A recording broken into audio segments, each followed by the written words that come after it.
I get discovered by Sports Illustrated Swimsuit, which still is crazy for me to even say, on Instagram. I owe Meta my life, I feel like, at this point.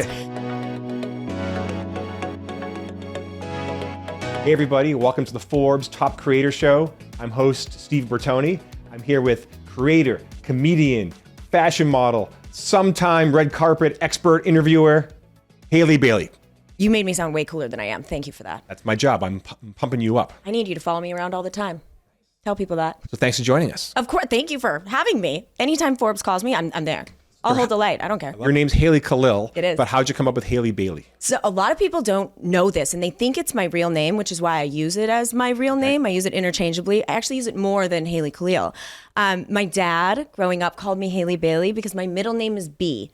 Not the letter B, not like B like bzz, B like B-E-A. Doesn't stand for Beatrice, just B. Okay, cool. So when I was making an Instagram back when, I think like 2016, back when like Instagram was popping, I didn't have any followers. I was looking for a username. Haley Bailey, the way I spell it, wasn't there. So then I added another Y. That one still wasn't available. Then I added another E and I was like, oh, that one's available. Never thinking I'd be a content creator. That's why my username is so confusing. Tons of Y's, tons of E's. Like your stage name, it definitely works. It really is, yeah. And I'm like, I'm so sorry, guys, because everyone's like, is there an I? Is there a Y? I'm like, there's a million different letters. Just type in Haley something and it should pop up, hopefully. That works. Let's talk about, the origins, the beginning of your creator career. Well, before that, you were in pageants, you were in modeling. Like, tell me about your career. Yeah. Oh, man. It started almost out of the blue. I never really thought I would be a content creator. Obviously, I idolized Jenna Marbles. That was like my girl. I watched her religiously. Old school, like pioneer. Yes. Like I'm talking from her first video where she said like how to trick people into thinking you're attractive, where she cries over her college degree. Like she had me hooked from then. So I was an avid Jenna Marbles watcher, but I never really thought I would know how to do it. I could ever learn how to film, edit. So I always wanted, my dream that I didn't tell my parents because they're mechanical engineers, was to be on Saturday Night Live. But of course that didn't pan out. So I went to school for biomedical sciences and then eventually wound up in New York for modeling. And then out of nowhere, when I was about to move home, 2 weeks before I move home, Caleb Simpson's team reaches out and was like, hey, we've seen your apartment. It looks cool. Like we've just seen the window. Can he come tour? And I was like, well, as long as he doesn't come murder me, I guess it's fine. And so I checked some sources, made sure he was safe. And he came and toured my apartment in New York, and that started my entire career in content, which is insane. It's wild. So you didn't have, how many followers do you have before the tour? Oh man. So before I ever moved to New York, I had no followers. It was just like family, friends. I posted pictures of my dogs. They're still on there. You can scroll all the way back and you'll find like my sepia filter dog photos. That's all I ever posted. That's original. It's like food and dogs. That's that's early Instagram. With like just the square and like, of course, everything had the sepia filter. Yeah. So then after that, I get discovered by Sports Illustrated Swimsuit, which still is crazy for me to even say, on Instagram. I owe Meta my life, I feel like, at this point. So I get discovered on Instagram and I start to model with Sports Illustrated Swimsuit because they discovered me on Instagram. Wait, how did this work? Because you said you studied biomedical. Yep. Like, was that like pre-med kind of thing? Pre-med. Okay. Yep. And you were just posting with friends and family and posting dogs. Yep. How did Sports Illustrated quote find you? And like, what do you think was the attraction? So it was right after I graduated. They started their first ever Sports Illustrated Swimsuit open casting call. Okay. Where they said, hey, if you want to be a part of Sports Illustrated, you want to shoot for the issue, make a video and tell us why you want to be a part of it. And of course, me being like idolizing fashion, idolizing modeling, growing up in a small Minnesota town, like a stereotype, I submitted, not thinking anyone would see it. I think I had like maybe 500 followers at the time. And so I submitted the video. And then I remember getting a DM like 2 weeks later from the official Sports Illustrated Swimsuit account. And they were like, want to come to New York and meet us? So of course I said yes. And then that started my entire journey. I ended up winning the Sports Illustrated Swimsuit search with somebody else, Camille Kostek. Okay. And that started my entire modeling career. I'd never had an agent before. I'd never been a model. I'd only taken like photos at the mall, like I forget what it's called, where you like get your makeup done at the mall. That's all I had ever done.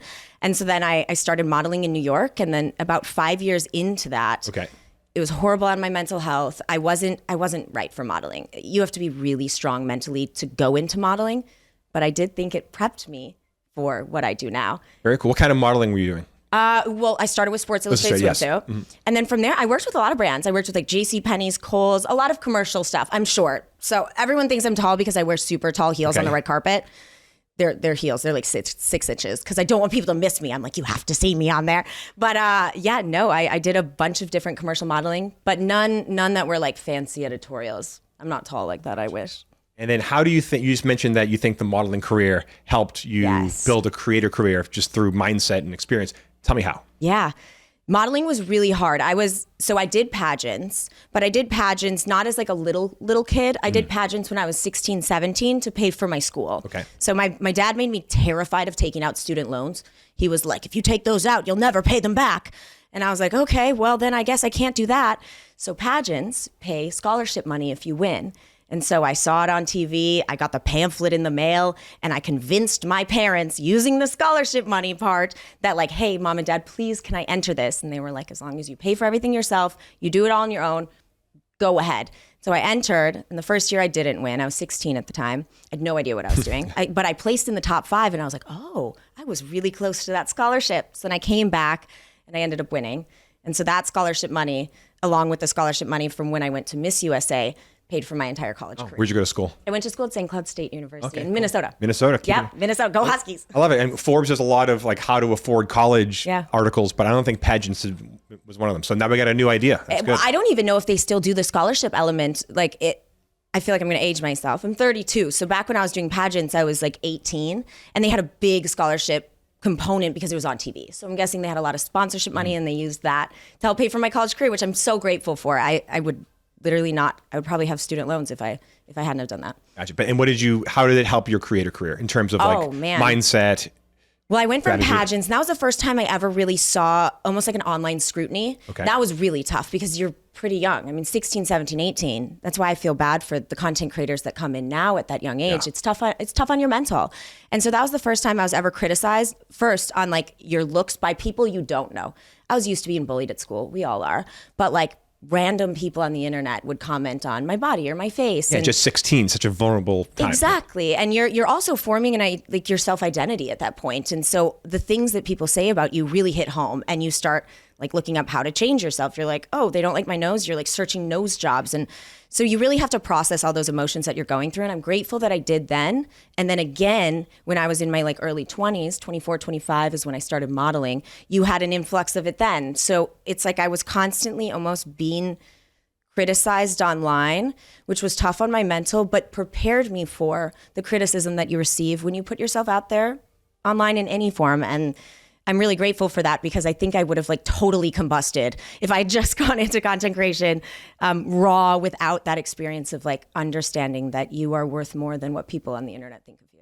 I was gonna say, like, if you can go back, like what you've experienced now, if you can go back in time and talk to that 16-year-old about, internet hate and trolls and comments, like what advice would you give to yourself? Don't read it. Don't read it. Don't read it. Everyone says that, and it's really hard not to. We've all read it. We have all been there. We've all been at a low moment where we're almost looking for somebody to build us up, right? We're like, please, like, I hope somebody says something nice. And it's always in those moments that people are saying nice things, but you see the one mean one. And it just tanks your whole mental. So I would say, don't read it. I know you're probably gonna at some point, but please don't read it.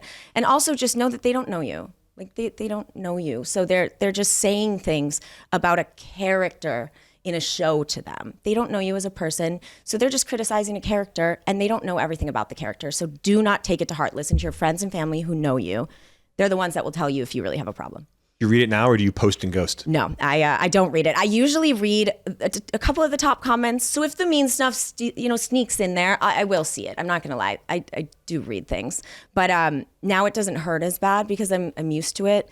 And I also have a lot of really awesome creator friends that deal with the same thing. And I feel like when you find a group of people that also has similar experience with like the negative stuff in life, you almost form a bond and you're stronger together, because you can laugh like, oh, this person made fun of it, this person made fun of this, oh, it's fine. And it just helps. So also find friends that will really be there for you in your low moments. Yeah, you have like a creator support group. You can pair all the trolls together. Yes. And I've interviewed creators that they actually have people that read their comments for them, because they can then harvest maybe ideas or inspiration, but they don't have to deal with like the personal hate. It's like it's like a stunt person to like take care of the comments. It's smart if you're like 16, 17, 18, 19, even like 20, 21. I mean, your brain is still changing until what? You're 25, 26. So I would protect your mental. And if you need somebody to read the comments, clear out the bad ones, use hidden words, clear out the things that really would hurt you. Like if you have an insecurity with something, put that in the hidden words so that if somebody ever does say anything, it's just wiped clear of your account and you don't have to read it. But right now, because of my age and because I'm so used to seeing it, I like going through the comments myself because I want my page to always feel like mine. I never want it to feel like commercialized or like I've become a product, which I think can happen a lot of times. I want it to just be me. So I post, I edit, I film, I do everything myself. It's not a team. It's just me and my friends. Yeah. Bouncing around here, which is good. It's a good sign of a good ADHD. conversation. Yeah. Oh, me too. Yes, we can swap meds later. Perfect. In terms of you had this apartment tour. Yeah. And that changed everything. Everything. Tell me about this. Yeah. So it's actually a crazy story. I was 5 years into modeling. I had just shot my last year with Sports Illustrated. I was at that point in my career where I felt like it wasn't right for me. You know, when you just have that gut feeling of like, I'm not in the right place, and you can't explain it because like I did decently well. I mean, I wasn't a top model or anything like that, but I got to check off a lot of big things on my bucket list. Yeah. Like I got a back cover of Sports Illustrated Swimsuit. That's crazy. Like I never even imagined I would be in it. So I accomplished a lot, but I just I'm sure wasn't. You're making a lot of money and traveling to amazing, like they don't do. Not a lot of money though. Not a lot of money, but cool locations. Very cool locations. Yeah. I got to travel. I got used to my schedule being a lot of like living out of a suitcase, which prepped me again for this. It's almost like things built on each other, but I didn't yet know that they would. So I was modeling, but I felt uneasy. And I also felt very insecure. I was like slipping back into an ED, which came from Pageants. And I just felt like this is my time to leave or I'm going to mess my mental up.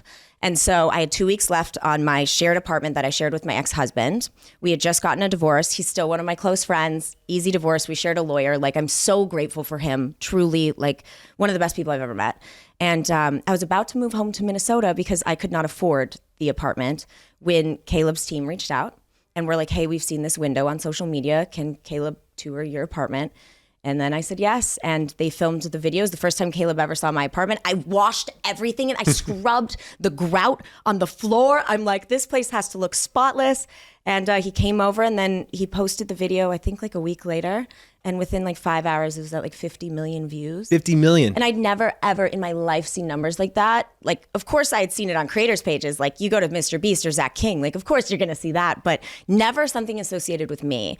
And so I started seeing numbers on my videos that were on my TikTok, like go up, like viewership numbers. And these were like placeholder modeling videos. There was no like content creator videos. And I thought, wow, my dream has always been to be on Saturday Night Live. I can make my own. Like I can do this from the comfort of my house. The only problem is I'm going to lose this apartment in 2 weeks. So I remember sitting on the couch and calling my mom, who is like the greatest person I've ever met. I'm so grateful that I have such a like wonderful mom that's helped me navigate this. And I remember sitting there going, Mom, I can't afford this, but everyone now knows me as the girl with this apartment. What do I do? And we talked there for hours. We budgeted things out. We looked at the savings that I had and we were like, I mean, do we risk it? Like, do you want to risk it? And she was like, it really just depends on if you want to bet on yourself. And I just remember that. And I was like, you know what? I'm gonna, because every time I see a Forbes interview where some founder is sitting there, they're like, I'm so glad I bet on myself. And so I thought I'm gonna bet on myself. And I re-signed a lease that I couldn't afford. My ex-husband co-signed on it, like as a gift to me. Didn't pay for anything. That is a very friendly divorce. That's a very friendly. He's literally, I sing his praises because he's such a wonderful person. But he was like, listen, I'm not paying for this, but like, you need to afford this. And then I started posting 5 videos a day, every single day on every single platform. And I did that for a year and a half. Wow. And then within like a month, I could afford my apartment, which was absolutely insane. And now it's set me off on this career that I love more than anything I've ever done in my entire life. I love the irony that the apartment tour video saved the apartment. It literally did. That's the craziest part is like, I was about to say goodbye to that apartment. And the apartment had memories and like it was a beautiful apartment, but I wasn't attached to it. And then I signed this lease, and this apartment almost became like my initial identity. I was the girl that lived in that apartment, and people would stop me on the street and they'd be like, you're that girl from that apartment tour. And then it just over time morphed into like, you're Haley Bailey. And it's really cool to like see that happen live, and to, especially when you never thought it would. Like, I'm still in shock sometimes that like, this is what I get to do. And it's women who supported me and saw my initial videos, and they're the reason I'm here. So I'm very grateful. How much was the lease a month? It was really expensive. It was $17,000. $17,000. Yeah, so that's a lot. That's a commitment. It was really scary. And I only had the money that I had leftover stuff from college. And then I worked in an immunology lab after I graduated. I worked as a wedding dress consultant in a small, tiny wedding dress shop in Minnesota, which I'm still looking to find a person that like I helped them find their dress. I would love to sit down with them and like talk to them. So I had money saved up from modeling as well. You don't make much, but I had enough to cover a year. And I was like, well, I'm either going to be broke and on this, like with my parents, I'm going to be in my parents' house, or this is going to work. And it worked, which is crazy. I love this story because there's two philosophies of kind of like, you said, betting on yourself, and the idea of, burning the ships where there's no chance of retreat. Like you have to make it work. Yes. I've heard that a lot in entrepreneurship, which is great. Yeah. I've also heard the flip side in the creative space, creativity, whether you're an actor or a novelist or a creator, because sometimes it takes years to hit. And when you're creating out of a financial need, it can be tricky, but it worked out for you. And you said, what's your opinion on that? I think part of it is just luck. I do. I think part of it is timing, and also just like, I couldn't have gotten here without the support of other people. Other people seeing my video and liking it and engaging with it, and seeing my profile and being like, oh, I like her, or I like her videos, or I like her comedic style. If I didn't have that, I would never be here. So it's technically other people that really got me here and noticed the work I was putting in. But I'm a nerd. Like, I went to school for a tough subject. I was only ever studying. I was never a partier. I didn't even drink till I was 22. I was very focused. And so I took that approach in content. You have a dictionary, a Bible, a textbook of everything you could ever need to know about content on the internet. TikTok, YouTube, look at the most viral creators, look at what they're doing, look at their comedic style, read the comments, see what people vibe with, see what they don't, meet creators, collab. Like, there's so many opportunities to just learn the way to film, learn the lighting, and it's all out there for you. You don't need to take a class. You don't need to go to school for it. I started watching every platform for at least an hour a day. I would scroll on every platform: YouTube Shorts, Instagram Reels, TikTok, and Snapchat Spotlight. I'd spend at least an hour, if not more, on every single one, so that I would learn the style each one spoke in. And then I just started applying that to my content. That's wild, because I look at this stuff and I get so overwhelmed, right? Yes. There's so many different types of content. Each platform's different. And as you know, the trends change lightning fast. Yeah, in a day. How did you do it? Because obviously you said your parents are engineers, you're trained in biology, and you have a science, logical mind. Yeah. How did you kind of cut through all the noise? And what advice would you have for someone who's looking at all these different things to kind of find that source code? Yeah, it's funny because people, now that I'm a creator, they'll be like, you're so creative. I don't feel creative, which is crazy. I just feel analytical. Like, I look at data points and I say, okay, this is what's doing well. This is my comedic style. This is how I'm going to do it. This is the voice I want to use. And you kind of find your own like lane in it. But it is scary. When you first start, you're like, where do I even start? And I think that's why so many creators, when they first start, end up copying people or using others as inspo, because number one, they don't know that that's a bad thing. And number two, because you really don't know where to start. And I think just the more you create, you find your voice. I have friends that are so creative and they'll just like have this brilliant idea and they'll just run off and do it. I'm more analytical, so I need, to process a little longer. But I also just love brain rot. I'm chronically online and I speak it fluently. I don't know why my brain just works with it, but it just worked out. Can you define to everyone listening and watching what brain rot is? Because I've heard this a lot and I'm trying to nail down like, what is that definition? Now there's like Italian brain rot with like all this different stuff. Yeah. Me. Here we go. You know ballerina cappuccina. Brain rot. I forget I'm with Forbes. People probably don't know what brain rot is here. Brain rot is we do. No, we don't.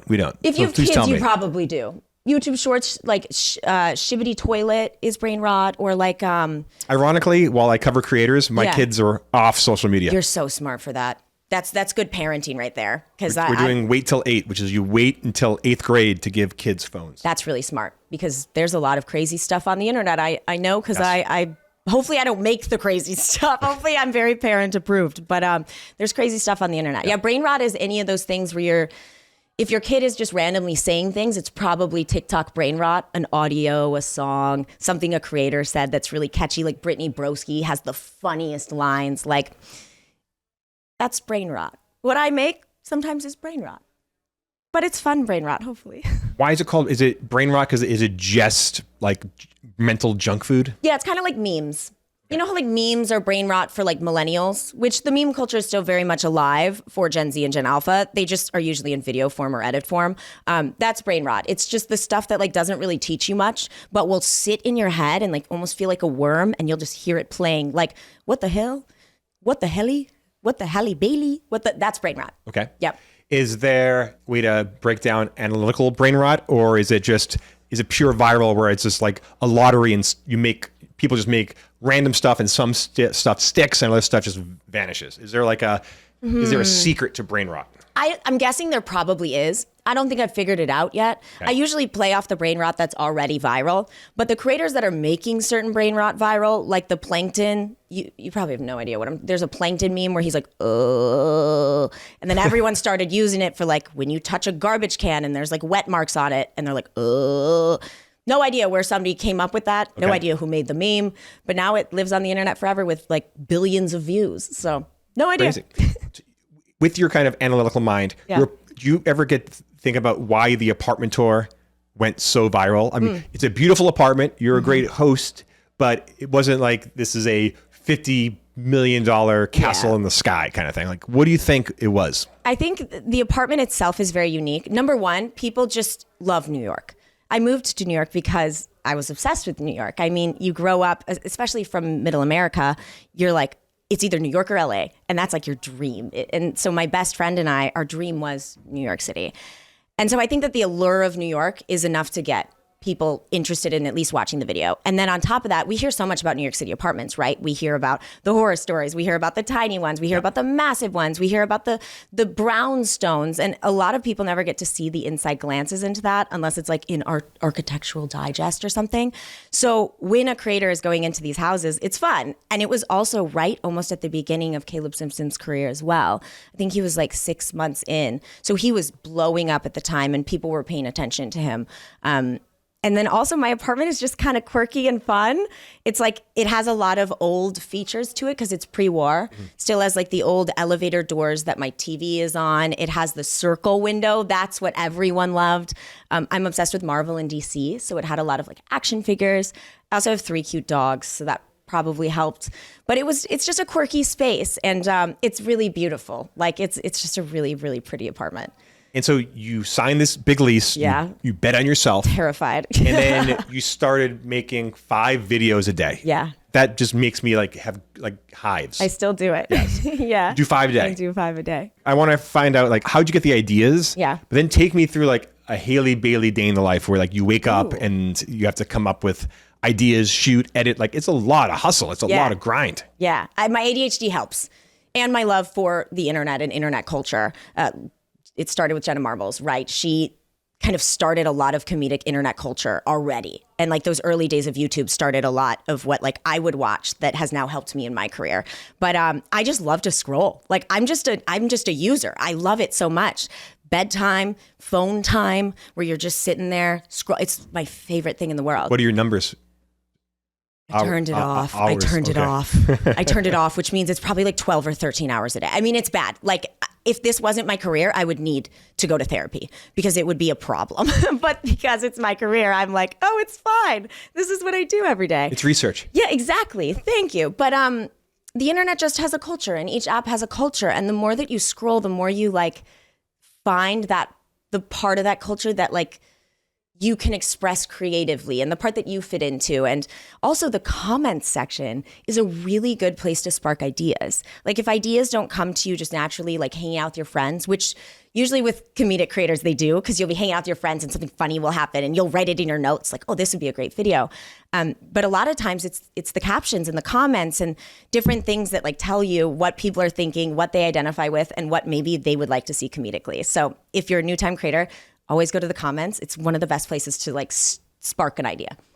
Your comments or other people's comments? Other people's comments or your own. I mean, like I'm saying you're like other people's pages and read the comments. Yes. Yep. Okay. Like go if you're watching on TikTok, they have a page where it shows all the viral videos a week. Just click in those and start reading the comments. There's a lot of times an idea that has to do with the original video that's like totally different that could really be pictured in video form, and it would be a wonderful video and it'd be super relatable and it'd be really funny. So if you're ever feeling that creative lull, other people will help you in the comments. Take me through this day. What time do you get up? Depends. I love sleeping. Yeah. I do love sleeping. I'm not even going to lie. I'm probably the only person doing a Forbes interview that like on a day that I can will sleep until like 10:30. I love sleeping. Well, you're up all night scrolling. You're up all night scrolling. 4 in the morning though. Yes. That's the thing. My timing is shifted, which is funny because back when I was in school, my timing was the opposite. I would go into the hospital at 5 in the morning, do the morning shift for shadowing and volunteering, and then go to school. I like my schedule better now. I really like it. I'm a sleeper. But I'd say I wake up on a day with no events. Yes. On a day with no like red carpets or anything. I'd wake up. I love sleeping in. So whenever I naturally wake up, unless I have meetings, I schedule them all for the morning. Okay. Get my Zoom calls done in the morning, all my meetings.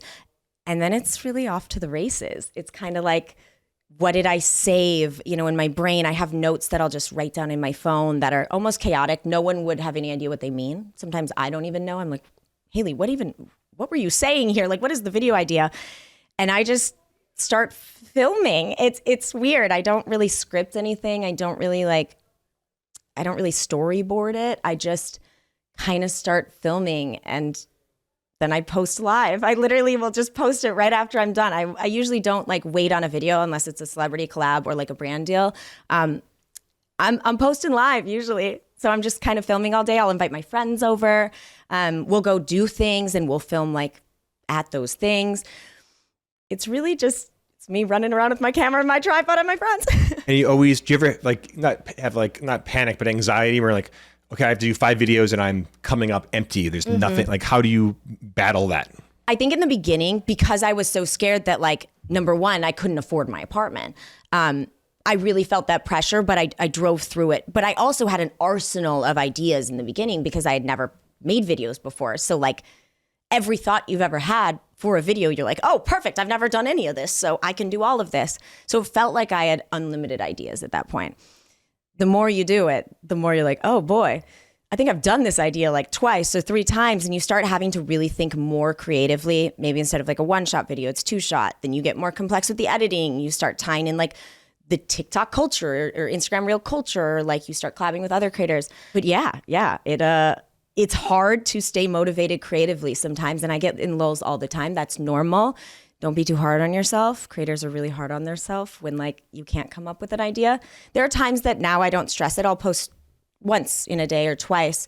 I just hate taking days off because I enjoy it. I know you have a big day at Forbes today. We're doing lots of media. Yes. Did you film today? Are you going to film and post today something? Yep. I actually have a couple pre-filmed because I knew like we were starting this. It was early in the morning. It's a long day. I have to catch a flight after this. I feel so businessy. I know. You're going to Hungary. You're doing the world travel. It's wild. When was this apartment video? What year? October of 2022. All right. So this is like less than 3 years ago. Less than 3 years. And you said you had like 500 followers. No, because modeling, it's actually funny. Okay. Sports Illustrated Swimsuit, I gained followers, but they were usually all men. Gotcha. Which, if you're in content and you're a female creator, you know you usually don't want men following you. No offense, I love my men, but like usually they're going to be the ones that maybe say the mean stuff or like aren't the nicest in the comments section. Be nicer. So then when I started in content, I watched that number. I think I had like 95% men in my analytics with like maybe 150,000 followers on Instagram. Barely any on TikTok. I didn't even have a YouTube channel or a Snapchat. Those numbers switched. And that was the most reaffirming thing ever because I have always wanted like to be not cool, but like somebody that women really liked. Like I couldn't have done any of this without women being on my side. I'm a girl's girl. I love so that was just so cool to see, is watching those numbers switch and seeing like women start to fill my comment section being like, oh my gosh, I would love to be friends with you. Or like, you seem cool to hang out with.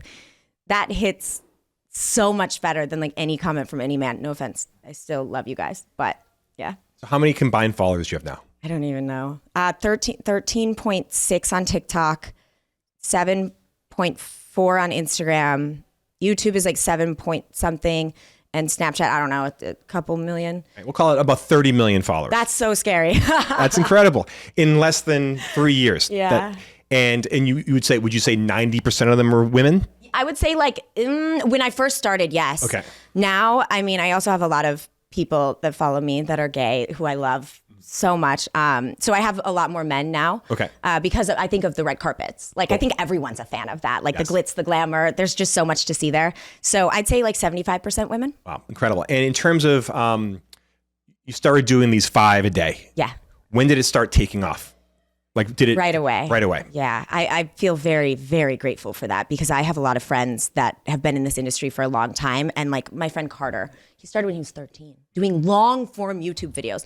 If anyone has ever made a long form YouTube video, those are the hardest things to make. You have to storyboard. You have to really like archive your shots. You have to know how to shoot, know how to edit. Like, he was doing that at 13. And later in life, he popped off. He's the one who deserved to pop off immediately. Yeah. But it's just different. And I think a lot of it's also the timing of what's happening culturally. If like you hit the right moment, if you don't.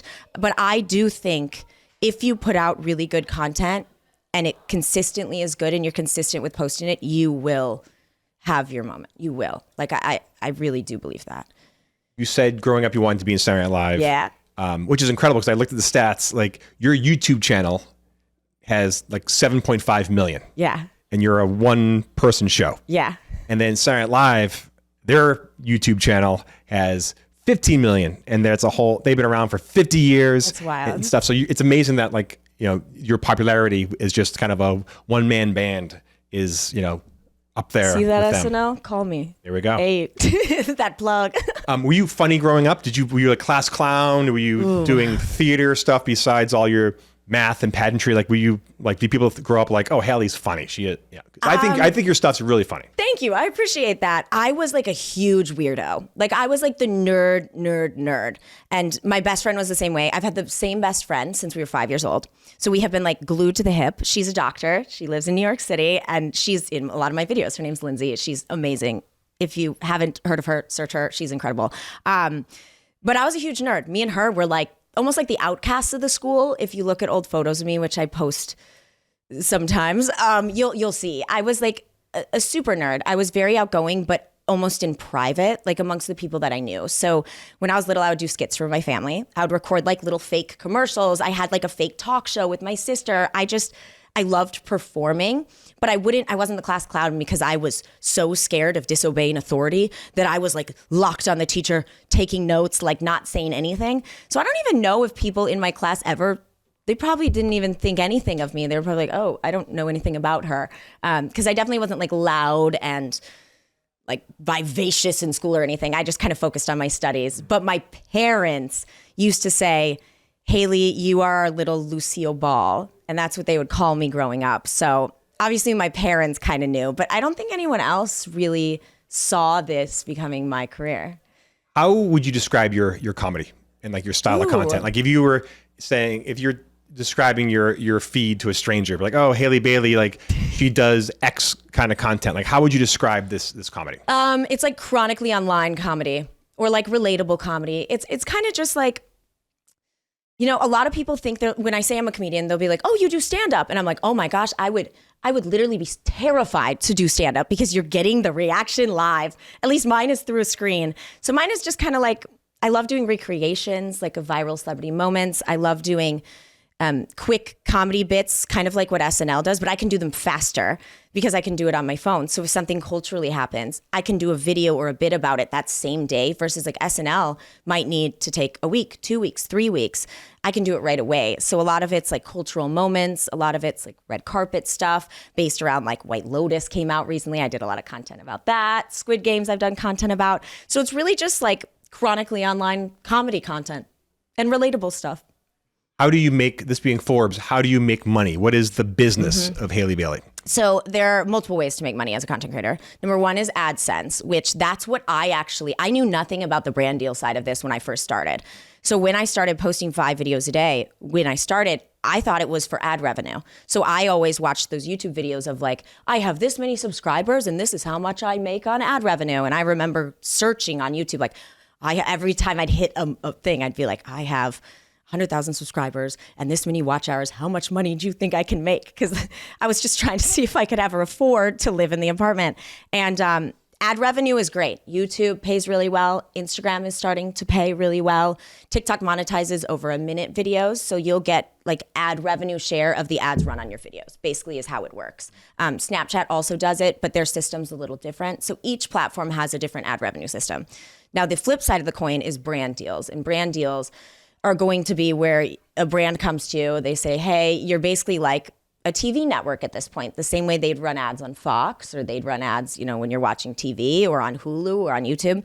It's the same, but your page is going to be the place where their ad lives. So Maybelline might come to me and say, hey, do you like this mascara? That's always the first thing. And like, if you don't, do not take the brand deal, please. Even when you're first starting out and you're broke, do not take it. Like, only work with brands that you really know and love and actually use in your day-to-day life, because a 12-year-old could be buying that piece of makeup with their last amount of money, and like, you need to make sure it's good. Brand deals are fabulous. They're a really good way to make money, but they're also tricky because you have to work with brands that you really know and love.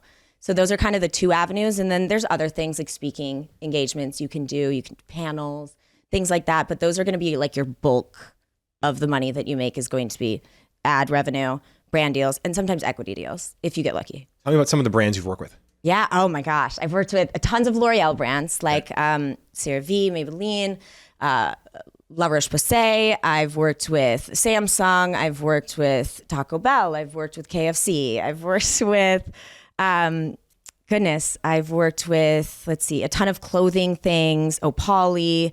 My gosh. I probably won't even remember them all. I feel blessed to have worked with a lot of really, really cool brands. And how do you work with the brands in terms of if KFC or Taco Bell or CeraVe come up to you and they say like, we want you to create content, like, are they giving you a script? Are they saying, Haley, do your thing and just work your way into it? Like, or you come up with a concept, like what's the best way to work with brands? Completely depends on the brand and completely depends on the creator. I think a lot of brands will tailor a brief to the creator, which is smart. I don't think they used to. Like, this is all new, right? Like, digital media is a very new field. So I think brands alongside creators are figuring it out together. So what I like to do is I always set an initial Zoom call. Well, first, even before that, if I haven't tried the product, we say, okay, I need to try it for at least a month. See if I like it. See if it's something that I would even integrate into the things that I do. If it's something that I will use every day and I love it so much, I will say yes to a brand deal as long as the creative fits. If it's something that maybe I wouldn't use every day or I wouldn't recommend to a friend, I'll just turn it down and maybe they'll find somebody else whose skin works better with it. Or you're eating KFC for a full month. I love KFC. No, that one I took right away. My DoorDash orders are insane. It's like KFC, Cinnabon, Haagen-Dazs. It's bad. No, I'm like a gold wrap turd. I look healthy. I'm not at all. I'm like, it's horrible. But then after that, I'll set an initial Zoom call with my management. We'll set who's somewhere over here? Hey, they'll set a Zoom call with the brand where we will talk over creative. They'll go through the deck where they'll say like, hey, these are the things about the product we want to showcase. Maybe they'll have specific lines they might want you to deliver. They might even have a concept for you. A lot of brands will do like the same concept amongst various creators that you see it done similarly, but a little different.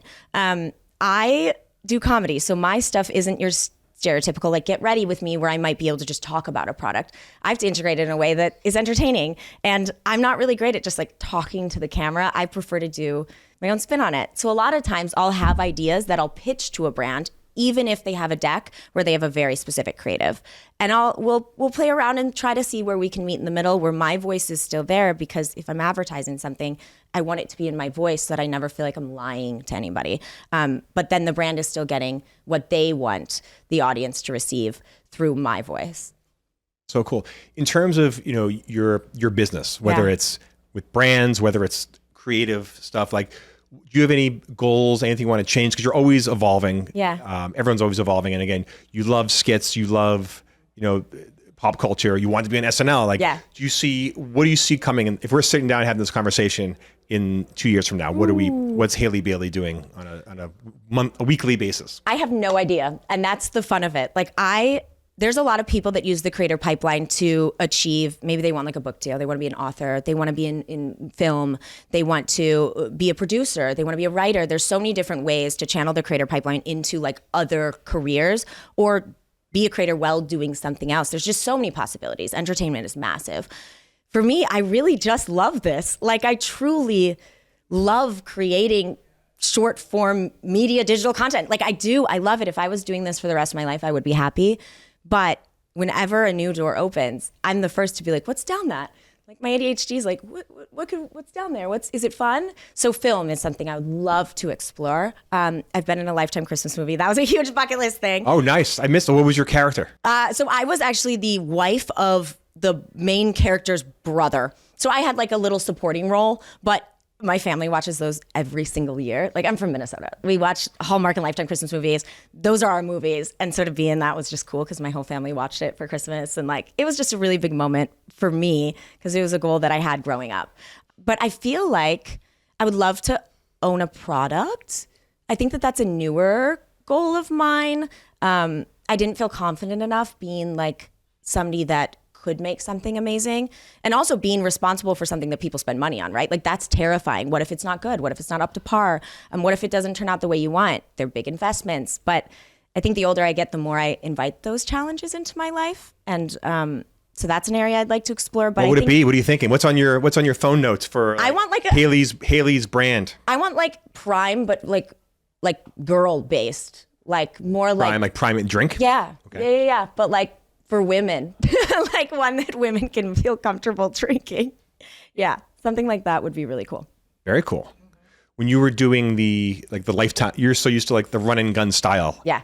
What was that like going from, your one person operation to like you're on a Lifetime studio set? Oh, that was crazy. I was terrified. Movies are really hard. Acting is very hard. You always think you can do it. When you watch something, you're like, I could do that so easily. We all have that in our brain where like you're watching the Olympics gymnastics and you're like, I could probably do that. You can't do it. Acting is so hard. It was terrifying. There are 100 people, 50 people on set watching you. There are big screens that you can't see, but everyone's watching. And you also need to remember lines. And on top of that, you need to remember to act normal. And then on top of that, you need to remember to play off your other person in the scene. And if they forget lines, it's so hard that it's really, really fun. And I'm grateful to Lifetime for being so patient with me. They were such a beautiful place to start because they were more like family and chill. And they were like, if you need to run it again. Or they would give like helpful tips. The director would help like calm you because you're shaky. Like they say action and you're like, I just blanked all my lines. And another thing about acting that a lot of people don't know is they shoot that scene 8,000 times from 18 different views. So any emotional scene that you see in like a movie, that actor has probably had to cry like that like 20 times in a row. So the fact that they're able to do that is just massively impressive. And I don't think they get enough like credit for what they actually do. Acting is really hard, but it is something that I would love to learn and one day be really good at. Like, last question, kind of talking about that, the old school way of doing it. Yeah. What can like kind of traditional brands like a Forbes, like a Saturday Night Live, what could these media brands that have been around forever learn from creators like yourself? I think number one, start partnering with creators. I mean, SNL is such a wonderful concept because it took comedians, like comedians that it was like a group of friends that were comedians and stand-up comedians. That's how they'd find people for SNL and match them with A-listers. That was like one of the first times that you saw like these people that you almost saw as like normal people. I hate those categories, but like somebody that wasn't as known with somebody that everyone knew. making comedy together. Start integrating content creators. I mean, the younger generations, like Gen Z a little bit and Gen Alpha especially, content creators are their Hollywood. So I would love to see the integration of like the digital media scene with traditional media, because I think you're just going to, number one, you're going to get more views, which companies love to hear. Number two, you're going to hit a younger audience. Like Gen Alpha is going to love seeing Olivia Rodrigo with their favorite creator on SNL working with other people that already worked on SNL.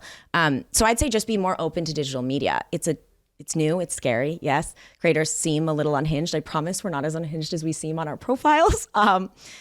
I think that it's going to be very beneficial for traditional media to start just kind of pairing up with digital media and seeing where that leads us.